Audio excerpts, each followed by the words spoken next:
오늘 제목이 당신에게서 하나님의 얼굴이 보입니다.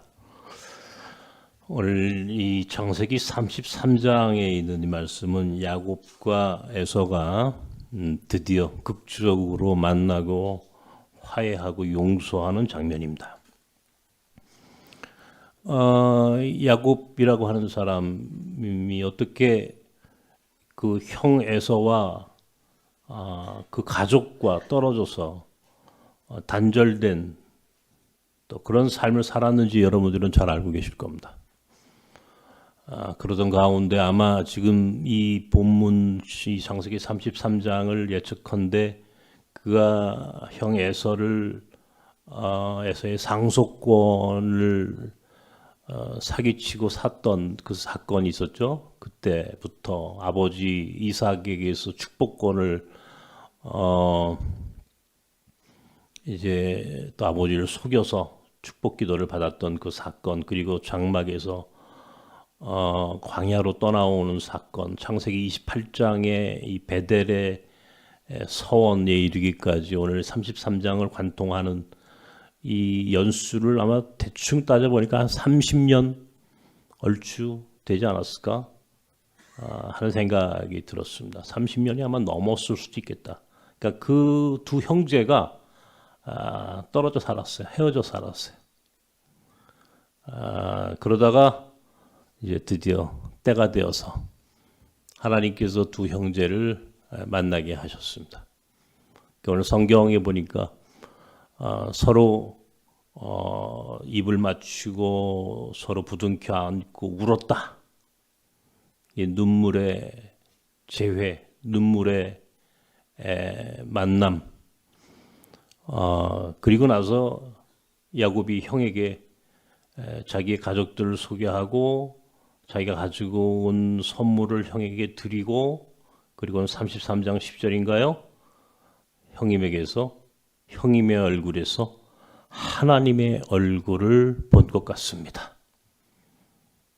형님의 얼굴에서 하나님의 얼굴이 보입니다. 이런 표현이 나와요. 성경을 묵상하다가 어떤 얼굴이었을까? 형님의 얼굴에서 하나님의 얼굴이 보입니다. 우리가 그렇게 살아야 되는데 서로가. 한번 옆에 있는 여러분들 한번 보십시다. 옆에 그냥 서로 부부가 있으면 부부끼리 얼굴 한번 보시겠어요? 우리 저기 누가 한번 보세요, 여러분. 어떤 하나님의 얼굴이 보여요? 서로에게서 보여요? 누가 지금 그 얘기 하셨어요? 네? 이강미 권사가? 여러분 서로 얼굴 보세요. 얼굴 보시면 하나님의 얼굴이 보여요? 안 보여요? 얼굴 쳐다보세요. 저 화상. 에? 저 왼수. 뭐 이런 거야? 아니면 정말 하나님의 얼굴이 보여요? 하나님의 얼굴이 보인다. 야곱은 에서에게, 형에게 오늘 그 얘기를 했다고. 그런데 나는 이 말씀이 너무 가슴에 절절하게 느껴진 거예요. 당신에게서 하나님의 얼굴이 보입니다. 어떻게 이 말씀이, 이 표현이 가능했을까? 그리고 이 말씀이, 이 표현이 의미하는 것이 오늘 우리에게 무엇인가? 우리 얼굴은요, 우리 마음의 표현입니다. 우리가 얼굴을, 여러분 표정 관리 잘 하십니까? 표정 관리? 소위 이 포커 페이스라고 그러죠? 포커판, 이 도박장 얘기를 해서 미안합니다만은 도박하면서 카드를 들고 자기 얼굴을 탁 숨긴다는 거 아닙니까? 이제 그걸 포커 페이스라고 하는데, 우리가 사실은 이 표정 관리를 잘하는 사람도 있고 잘 안 되는 사람도 있고 또 그래요. 그리고 또 하나 재밌는 표현이 이게 눈입니다. 눈. 어떤 눈으로 보았어야 형의 얼굴에서 하나님의 얼굴이 보입니다라고 야곱이 이야기할 수 있었을까? 그건 눈의 문제. 하나는 눈의 문제, 또 하나는 얼굴의 문제. 이 둘이 이 코드가 딱 맞아야 되는 거예요. 코드가 맞아야 되는 거예요. 선글라스 끼고 다니는 사람들이 많습니다. 자기를 속이기 위해서, 숨기기 위해서. 눈빛은 숨길 수 없다 그러죠. 표정도 숨길 수 없습니다. 사실은 네 눈빛과 그 상대방의 얼굴과 표정이 기묘하게 만나는 지점이 있는 거예요. 인간에게는. 그 지점이 그게 우리의 삶의 극적인 만남, 화해, 용서 이게 가능하게 하는 거죠. 어떤 얼굴인가? 저는 이 표정 관리가 잘 안 되는 사람입니다. 저는 좋고 싫은 게 딱 얼굴에 표시가 나는 사람이에요. 그래서 아주 이 단점입니다. 제 단점. 제가 그러지 말아야 되겠다 하는 생각을 하면서도 잘 안 돼. 자, 하나 물어보겠습니다. 여러분, 제 얼굴에서 하나님의 얼굴이 보입니까? 안 보여요? 대답이 신통치 않아요. 미안합니다. 인간의 얼굴은 사실은 두 가지의 얼굴을 갖고 있거나 그리고 우리는 두 가지 얼굴로 봅니다. 하나는 악마의 얼굴이에요. 두 번째는 하나님의 얼굴이에요. 악마의 얼굴. 우리가 소위 악마화라고 하는 표현을 쓰죠. 악마화. 한 사람을, 한 집단을 악마화한다. 악마의 얼굴로 본다 그런 말이에요. 그 사람이 악마인지 내 눈이 악마를 보는지 돼지에겐 돼지만 보인다고 눈은 자기가 보고 싶은 것만 본다고 그런 말을 하죠. 그죠? 그러면 자, 이 말의 표현을 여러분 오늘 지금 오늘 드리는 말씀을 잘 이해하셔야 돼. 악마로 보는 사람이 악마의 얼굴이 있고 하나님의 얼굴이 있는 거다. 야곱이 형 에서를 속였어요. 형이 갖고 있는 장자권, 부모로부터 받을 수 있는 상속의 권리를 형으로부터 빼앗고자 했어요. 다시 말하면 야곱이라는 사람은 욕망의 눈빛, 욕망으로 그 표정이 욕망하는 얼굴이었다면 욕망하는 얼굴. 야곱의 얼굴이라는 얼굴은 욕망으로 아주 가득 찬 얼굴이야. 욕심덩어리 얼굴. 보면 알죠, 그죠? 아, 저 사람 얼굴 보니까 욕심이 너무 많아. 오늘 무슨 관상 보는 것도 아니지만 반면에 에서는 자기 동생이 자기를 속였다. 속여서 자기가 가져야 할 장자의 상속권과 축복권을 동생이 빼앗았다라고 하는 생각을 하는 순간 어떤 생각을 했을까요? 분노와 증오가 이글이글 타오르는 거예요. 지글지글 타오르는 거예요. 얼굴은 증오의 얼굴, 분노의 얼굴. 야, 욕망의 얼굴과 증오와 분노의 얼굴이 두 얼굴이 오늘 우리가 이 두 형제의 첫 번째 얼굴의 모습입니다. 그죠? 그러니까 야곱은 형으로부터 도망 나와야 됐다고요. 형 에서는 저 동생, 저 나쁜 놈, 저 사기꾼 하면서 동생을 찾아다녔거나 혹은 동생에 대해서 분노했고 증오했을 거란 말이죠. 그런 얼굴이 있었어요. 야고보서 1장에 이런 말씀이 기록되어 있더라고요. 한번 보십시다. 야곱의 이 얼굴을 저는 여기서 봅니다. 시작.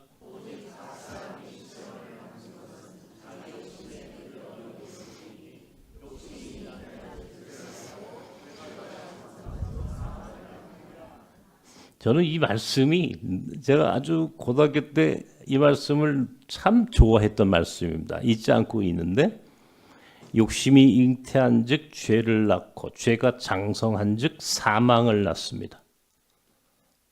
욕심이라고 하는 게 얼마나 무서운 건가. 죄. 그리고 그 죄가 결과적으로 우리를 죽인단 말이죠. 욕망하는 얼굴. 이것이 야곱의 얼굴이었고 그 야곱의 욕망하는 동생을 생각하며 증오하고 분노했을 에서의 얼굴을 우리는 마음으로 상상해 볼 수 있습니다. 그것이 우리 인간들이에요. 보통의 사람들이에요.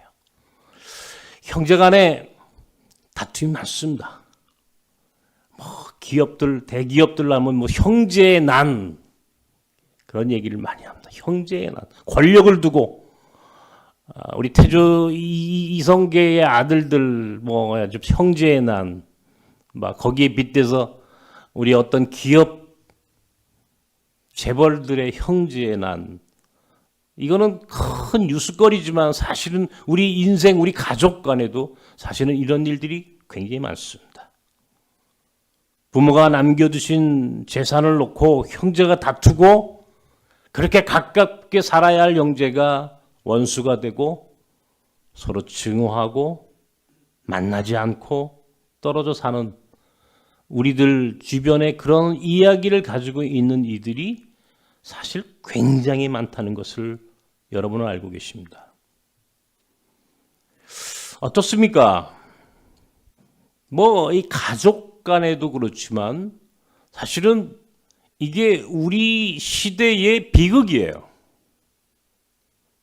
우리 시대가 사실은 이 분노와 증오와 욕망과 서로 대립하고 갈등하고 싸우면서 살아온 역사가 우리 한국의 역사, 대한민국의 역사, 한반도의 역사였습니다. 분단된 지 80년이 되었습니다. 1945년 해방 이후에 우리는 남과 북의 그 분단된, 단절된 이런 관계 속에서 우리는 여기까지 살아왔습니다.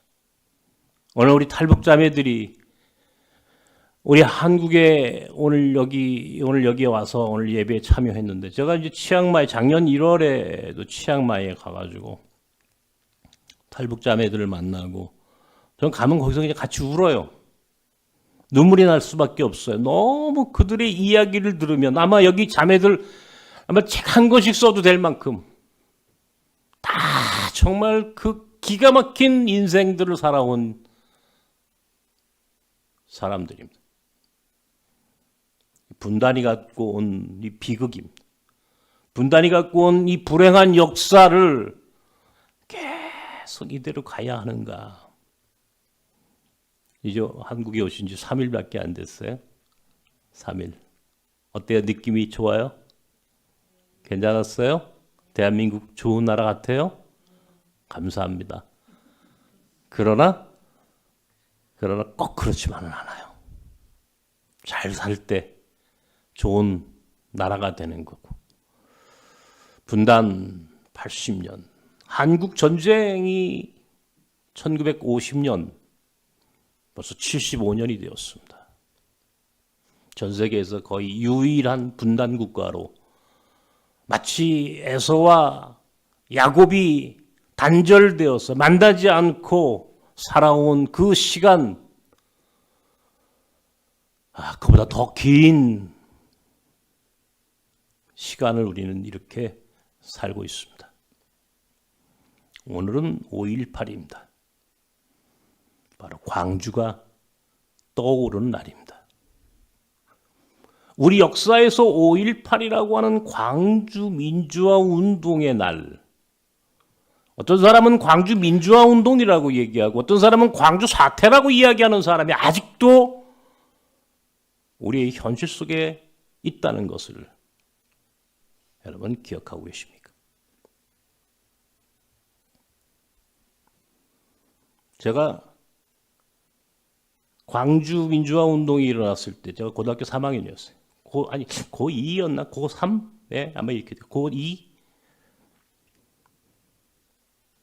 아무것도 몰랐어요. 아무것도 몰랐어요. 나는 광주를 나중에 대학을 들어가고 이제 젊은 청년 시절에 처음 가봤습니다. 우리 큰아이가 광주에서 공군장교 생활을 했어요. 처음에 진주에서 공군 장교 훈련을 받고 모든 거의 대부분의 장교 후보생들이 아마 성남 비행장이거나 가까운 수원 비행장이거나 이런 데로 지원했을 것 같은데 우리 아이가 광주를 지원을 했어요. 그래서 내가 물었어요.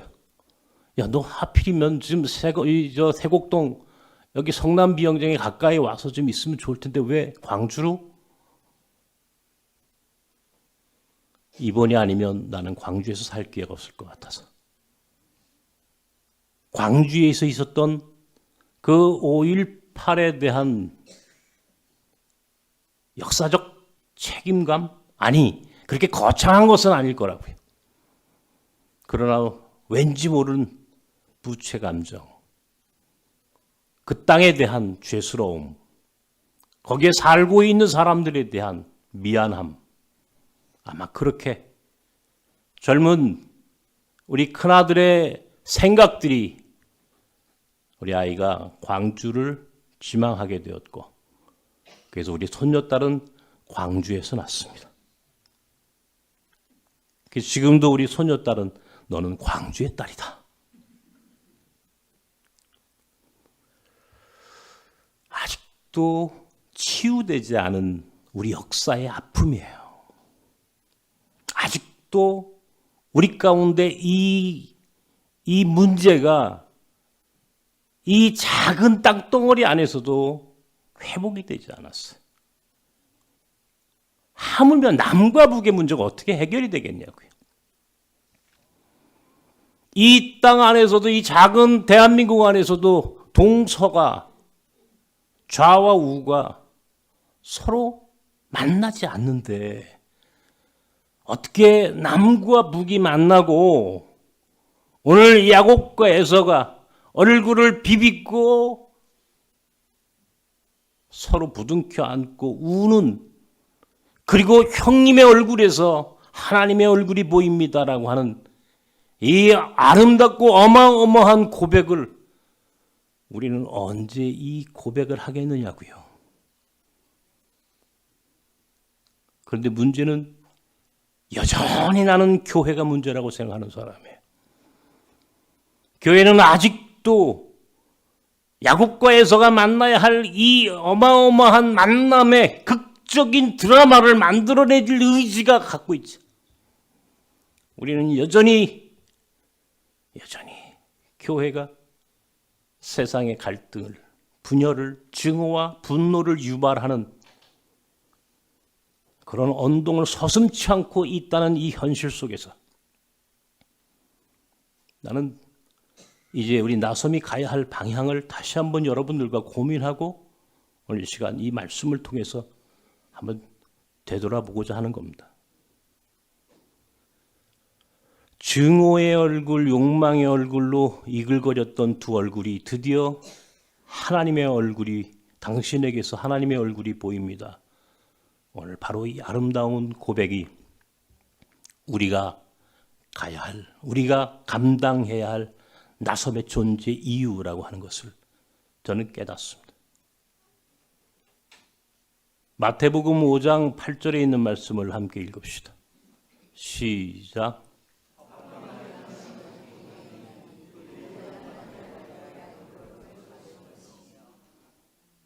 누가복음 6장에 있는 말씀 함께 보십시다. 시작.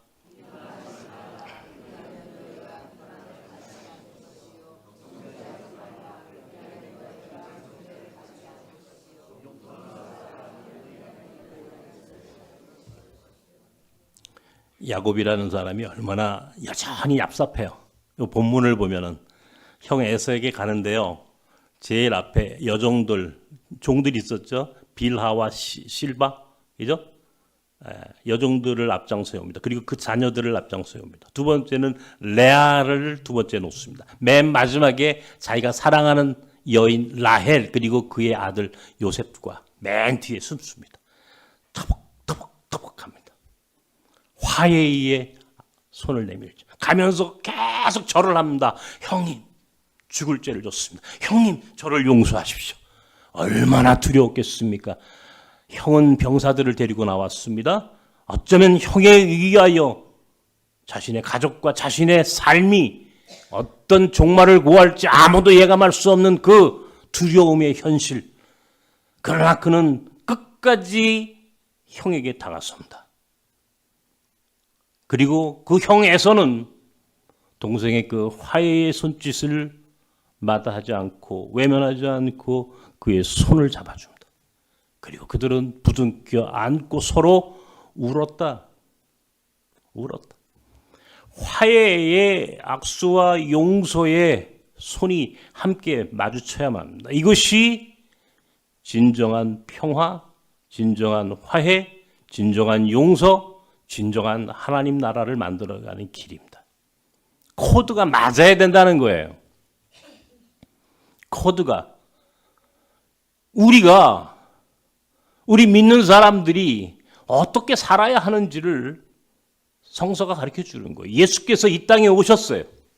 이 땅에 오셔서 당신이 하신 일이라는 건 그가 3년의 공생애와 십자가에 달려 죽으심과 그리고 그가 부활하시고 승천하셨던 일련의 과정을 관통하는 하나의 키워드는 화해와 용서예요. 화해와 용서. 하나님과 우리가 화해하는 거야. 우리가 하나님과 손을 다시 잡는 거야. 이것이 십자가야, 십자가. 우리가 서로 용서하고 사랑하는 거야. 이것이 예수께서 이 땅에 오셔서 우리에게 보이셨던 그의 처음부터 끝까지 일관되게 예수께서 하셨던 말씀이 내 이웃을 내 몸처럼 사랑해라. 내 원수까지도 사랑해라.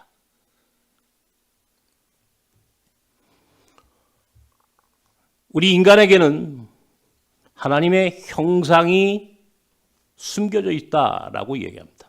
창세기에 보면은 하나님이 인간을 창조하셨을 때에 하나님의 형상대로 인간을 창조하셨다 할 때 하나님의 형상, 이마고 데이, image of God, 하나님의 형상이 우리 각자의 삶 속에 그대로 투영되어 있다는 거예요. 우리 안에 하나님의 얼굴이 있다는 거예요. 우리 안에 하나님의 얼굴이 있어. 그런데 우리의 욕망이, 우리의 죄와 우리의 불순종이 우리의 하나님의 얼굴로 지음받은, 하나님 형상대로 지음받은 오늘 우리의 모습이 악마의 얼굴로 바뀌어져 있어요. 이것을 회복해가는 것, 악마의 얼굴에서 하나님의 얼굴로 변화되어 가는 것, 이것이 성화예요, 성화. 이것이 신앙인의 삶이고 이것이 하나님의 나라를 만드는 길이에요. 하나님의 얼굴을 우리 가운데 서로 찾아가는 것. 우리 안에 하나님의 얼굴이 있어요, 지금. 우리 K집사 얼굴에 하나님의 얼굴이 있다고 지금. 맞아? 새꼬시 집사님, 영주 씨, 우리 저 K집사 얼굴에 하나님의 얼굴이 있어요? 아, 있어.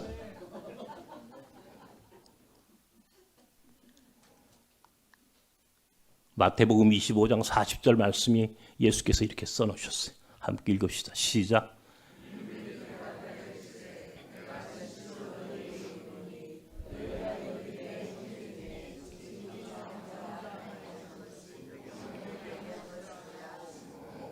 작은 자가 예수다. 여기 지극히 작은 자에게 한 것이 곧 나에게 한 것이다. 이 말은 논리적으로 여기 작은 자가 나야. 이 작은 자의 얼굴 속에서 내 얼굴을 찾아야 돼, 너희들은. 여기 있는 이웃들의 얼굴 속에서 하나님의 얼굴을 찾아야 돼. 여기 소외되고 장애를 갖고 있고 가난하고 별 볼 일 없이 살아가는 존재가 없는 몽골 아이들의 얼굴 속에서 하나님의 얼굴을 찾아야 하는, 이것이 나섬 공동체가 하는 일이고, 여기 탈북자매들의 얼굴 속에서 하나님의 얼굴을 찾아야 되는 거예요. 하나님의 얼굴을 찾아가는 것. 하나님의 얼굴들을 찾아갑시다. 이것이 오늘 우리가 나섬이라고 하는 이 공동체 앞에 모여있는 이유이고 우리가 살아야 할 삶의 조건입니다. 하나님의 얼굴을 서로에게서 발견하십시오. 그러기 위해서는 여러분의 눈빛도 하나님의 얼굴을 볼 수 있는 의지를 가져야 돼. 얼마나 두려웠겠습니까? 야곱이.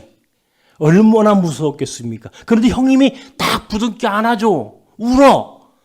그 마음속에 진정한 평화가 왔어. 형이 나를 용서했다는 것에 대한 안도감이 생겼어. 형과 다시 만나서 기쁨이 충만해졌어. 돈이 많은 게 성공한 것이 아니라 잃어버린 형을 만난 것이 성공이야.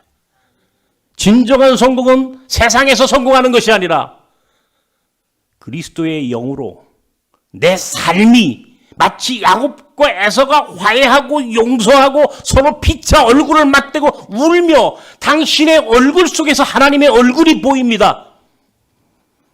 이렇게 고백하고 서로 만날 때 진정한 성공이 우리 가운데 있다는 것을 기억하십시오. 이것이 믿는 자들의 성공 방식이다. 이것이 우리가 살아가는 삶의 존재 양식입니다. 서로에게서 하나님의 얼굴을 보십시다. 기도하십시다.